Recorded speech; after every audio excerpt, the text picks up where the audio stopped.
இது எதுக்கு பிரயோஜனம்? 2 நாள் சாப்பிடாத இருந்தா நிற்கிறா முடியும்.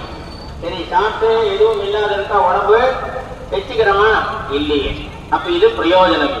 அப்ப உள்ளுக்குள்ள இருக்கக்கூடியதான ஜீவன் அந்த ஆத்மாவுக்கு தான் நல்ல ஞானம்.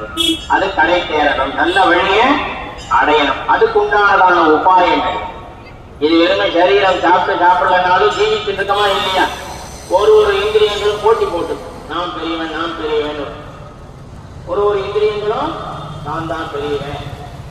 வாக்கு கிளிகள் இருக்கு உள்ளுக்குள்ள. என்ன 2 இலைகள்ல உட்கார்ந்து, ஒன்னு ஜீவாத்மா ஒன்னு பரமாத்மா.